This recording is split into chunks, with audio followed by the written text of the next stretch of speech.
Hi everyone, welcome back to the video. And इस video में हम लोग बहुत ही ज़्यादा इंपॉर्टेंट टॉपिक को डिस्कस करेंगे विच इज़ अबाउट ग्लोबलाइजेशन। देखिए, ग्लोबलाइजेशन एक बहुत ही ज़्यादा इम्पॉर्टेंट टॉपिक है क्योंकि as a citizen of a country हमारे लिए ग्लोबलाइजेशन को पढ़ना समझना बहुत ज़्यादा ज़रूरी है। ग्लोबलाइजेशन जो है आपको पूरी दुनिया से जोड़ता है। इंटरनेट जो आप हर एक सेकेंड में यूज़ करते हैं या सारा दिन जो आप अपने एंटरटेनमेंट के लिए यूज़ करते हैं या पढ़ाई लिखाई के लिए यूज़ करते हैं या लोकेशंस के लिए यूज़ करते हैं या कॉलिंग के लिए यूज़ करते हैं, राइट, वीडियो कॉल्स वगैरह। तो ये क्या है, ये सब कुछ पॉसिबल किसकी वजह से? इंटरनेट। और इंटरनेट कहाँ से आया? ग्लोबलाइजेशन की वजह से। कोई इंडिया में तो इंटरनेट हमने बनाया नहीं था, जाहिर सी बात है ना। तो जिस कंट्री में बना वहाँ से पूरी दुनिया में पहुँचा इंटरनेट, तो उसी चीज़ को कहते हैं ग्लोबलाइजेशन। कि आविष्कार कहीं भी हुआ हो, चाहे कहीं पे भी उस चीज़ की खोज हुई हो, लेकिन हर जगह पे उस चीज़ का यूज़ करना है ग्लोबलाइजेशन। जैसे कंप्यूटर चार्ल्स बेबेज ने खोज की थी, इंडिया के थे नहीं ना, लेकिन आज के टाइम पे क्या बिना कंप्यूटर के काम चलता है? या फिर पूरी दुनिया में बनाया तो एक ही इंसान ने था, आइडिया तो एक ही का था। तो वो है ग्लोबलाइजेशन। मतलब कहीं पे भी किसी भी चीज़ का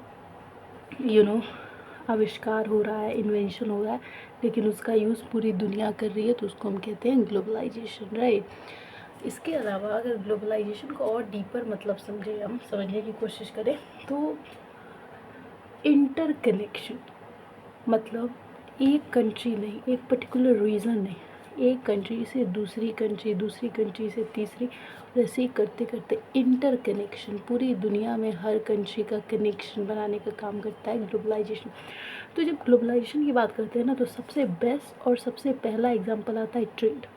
क्योंकि ट्रेड बहुत ही पहले टाइम पे, जब मॉडर्न नेशंस नहीं थे, मॉडर्न कंट्रीज़ नहीं थे, जब सिविलाइजेशंस हुआ करते थे, उस टाइम पे भी ट्रेड तो हुआ करते थे ना। तो ट्रेड एक ऐसा माध्यम है जो कि ग्लोबलाइजेशन को बहुत अच्छे से रिप्रेजेंट करता है, राइट।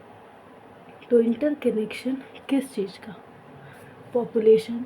जाहिर सी बात है, आज हम लोग इंडिया के अमेरिका जाके पढ़ रहे हैं, कनाडा जाके पढ़ रहे हैं, या वहाँ के लोग यहाँ पे आके पढ़ रहे हैं।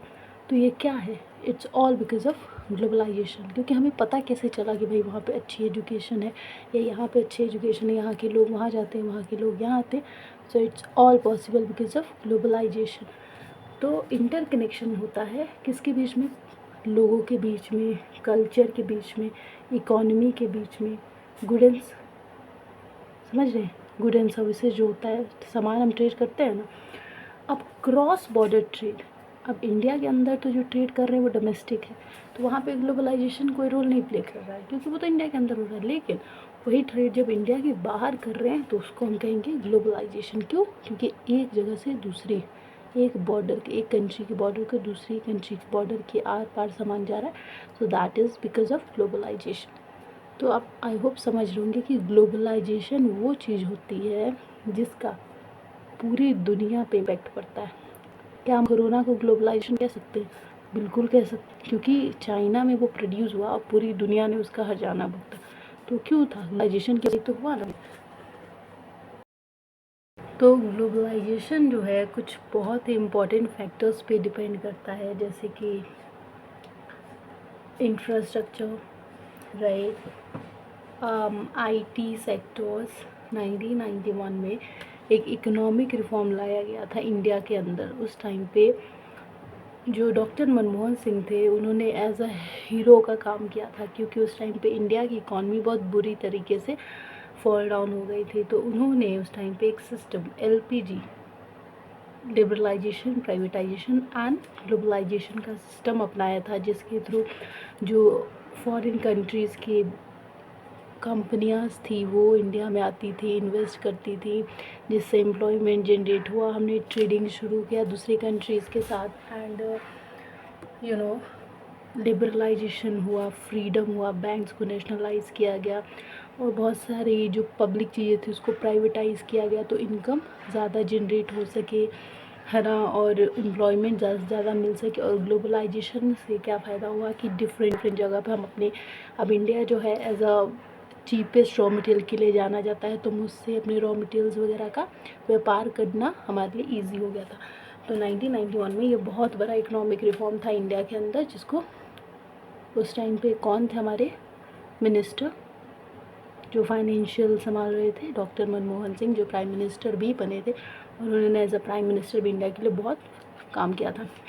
तो जो 1991 का इकोनॉमिक रिफॉर्म है उसमें ग्लोबलाइजेशन बहुत इंपॉर्टेंट रोल प्ले करता है, क्योंकि उसी की वजह से पहले तो इंडिया में प्राइवेटाइजेशन इतना नहीं था। इंडिया में प्राइवेटाइजेशन क्या, इंडस्ट्रीज़ इतनी नहीं होती थी, जो भी इंडस्ट्री थी वो पब्लिक यूनिवर्सिटी थी, इंडस्ट्री थी सॉरी, और वो सब गवर्नमेंट के अंडर ही आती थी। फिर जब ग्लोबलाइजेशन हुआ उसकी वजह से मल्टीनेशनल कंपनीज़ इंडिया में आने लगी, है ना, और उससे ज़्यादा पैमाने पे एम्प्लॉयमेंट जनरेट हुआ और लोगों को काम मिलने लगा। क्योंकि सरकारी नौकरी का क्या है कि आपको पहले एग्ज़ाम्स पास करने होंगे तब जाके आपको कहीं मिलता है, ऐसा थोड़ी है कि सबको मिल जाता था। तो प्राइवेट नौकरी का ये फ़ायदा हुआ इंडस्ट्रीज़ का कि एम्प्लॉयमेंट सबको मिलने लगी, तो इंसान अपना गुजारा करने लगा था। और ग्लोबलाइजेशन का एक ये भी फीचर होता है कि इससे कल्चरल एक्सचेंज देखने को मिलता है। जैसे जो इंडिया में ड्रेसेस होते हैं वुमेंस के लिए, साड़ी, सूट, सलवार, ये सब, लेकिन जो वेस्टर्न कपड़े होते हैं, जीन्स, टॉप होते हैं, तो वो इंडिया जैसी कंट्री जहाँ पे एक ट्रेडिशनल कपड़े पहनना लड़कियों के लिए एक रीति रिवाज में से एक था, वहाँ पे आज लड़कियाँ जीन्स टॉप को ज़्यादा प्रेफर करती हैं। और भी बहुत मतलब आज के टाइम पे हर इंसान वेस्टर्नाइज कपड़े ही पहनता है, चाहे वो इंडिया ही क्यों ना हो, भले यहाँ पे वैराइटीज़ ऑफ क्लोथ्स है। तो ये सब कैसे पॉसिबल है? Because of globalisation. तो ग्लोबलाइजेशन कल्चरल एक्सचेंज का भी काम करता है। इंफ्रास्ट्रक्चर भी, अब जैसे मान लीजिए एमएनसीज जैसी कंट्री, इंडिया के अंदर तब एक टेक्सटाइल इंडस्ट्री तक नहीं थी, तो एमएनसी तो कहाँ से ही होगी। तो ये सब ग्लोबलाइजेशन की वजह से दुनिया में लोगों को पता चला कि भाई एमएनसी जैसी भी चीज़ होती है। सो इंफ्रास्ट्रक्चर भी ग्लोबलाइजेशन के थ्रू प्रमोट होता है।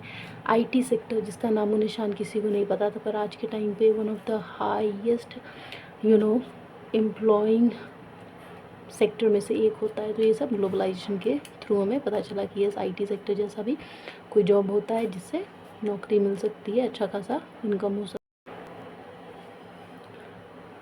तो ग्लोबलाइजेशन जो है वो कल्चरल हेरिटेज को प्रमोट करता है एंड प्रिजर्व भी करता है, डाइवर्सिटी को बढ़ावा देता है, इनोवेशन एंड एंटरप्रेन्योरशिप को भी इंक्रीज़ करता है। जैसे आज के टाइम पे हम देख सकते हैं छोटा से छोटा, बड़ा से बड़ा, हर टाइप का एंटरप्रेन्योरशिप हमें देखने को मिलता है, और इंडिया में भी इसका बहुत ज़्यादा ट्रेंड अब चलने लगा है। इंक्लूसिव ग्रोथ को भी बढ़ावा देता है। इंक्लूसिव ग्रोथ मेनली पॉवर्टी हटाने का काम करता है, जेंडर इक्वलिटी की बात करता है।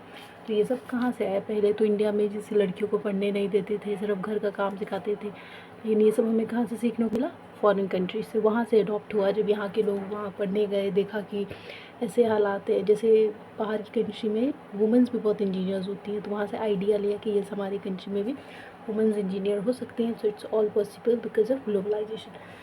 इसके अलावा जो ग्लोबलाइजेशन है वो अर्ली 90s में स्टार्ट हुआ। उस टाइम पे कोल्ड वॉर भी चल रहा था। तो 1991 में एक इकोनॉमिक रिफॉर्म आया था जिसको कहते हैं एलपीजी। आप सबको बता दिया। अच्छा, ग्लोबलाइजेशन की जाहिर सी बात है एक पॉजिटिव इम्पैक्ट भी होता है और दूसरा नेगेटिव इम्पैक्ट भी होता है। पॉजिटिव इम्पैक्ट क्या है? इकोनॉमी जो हमारी एलपीजी हमने अडॉप्ट किया था, so that's a positive impact जो कि ग्लोबलाइजेशन के थ्रू ही हमें देखने को मिला था। इसके अलावा जीडीपी भी इंडिया की बढ़ी 2007-8 में, जब ग्लोबलाइजेशन इंडिया में उसका इम्पैक्ट देखने को मिला तो 9.7 जीडीपी हो गई थी।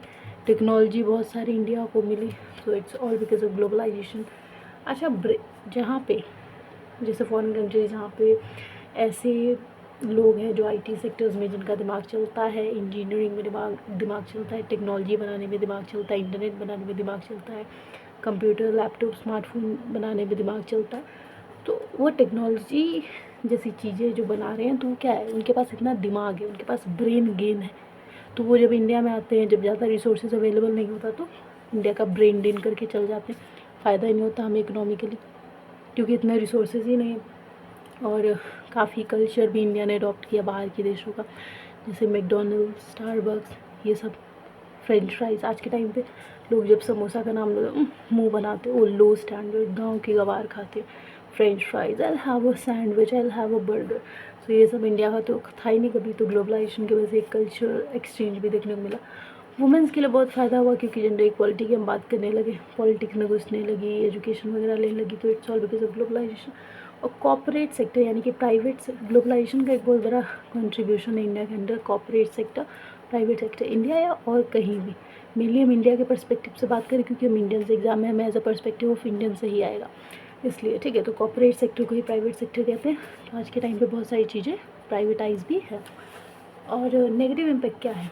ट्रेडिशनल क्राफ्ट, जाहिर सी बात है कि धीरे धीरे हम अपने ट्रेडिशन को भूलते जा रहे हैं। सूट सलवार पहन ले तो बहन जी या अनपढ़ गंवार या जाहिल, और जीन्स पहन ले चाहे एक शब्द ना आता हो तो वो मॉडर्न लड़की हो गई। तो हम अपना ट्रेडिशन कहीं ना कहीं छोड़ रहे हैं। क्राफ्ट जैसे पहले के टाइम पे हम मटका वगैरह बनाते थे और भी बहुत सारी चीज़ें हाथों से बनाया करते थे, हैंडी क्राफ्ट इंडस्ट्री जिसको कहते थे, छूट रहा है बिग इंडस्ट्रीज़ के कारण। आईटी सेक्टर ने उसका जगह ले लिया, हर कुछ कंप्यूटर से कॉपी पेस्ट डन।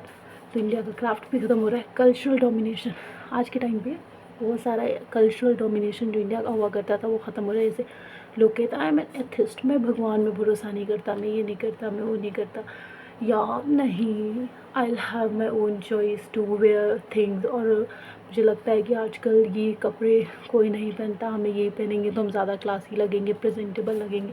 तो कल्चर भी हमारा छूटता जा रहा है। जैसे पेरेंट्स की रिस्पेक्ट ना करना, है ना। अमेरिका जैसी कंट्री में तो अगर आपको अपने पेरेंट्स से मिलना है तो you have to take appointments. तो ये सारी चीज़ें अब बच्चे भी पेरेंट्स से दूर होते जा रहे हैं बिकॉज ऑफ टेक्नोलॉजी। तो कल्चरल डोमिनेशन भी तो होगा। रूरल वर्सेस अर्बन, अब ज़्यादातर लोग गांव से शहर में शिफ्ट हो रहे हैं।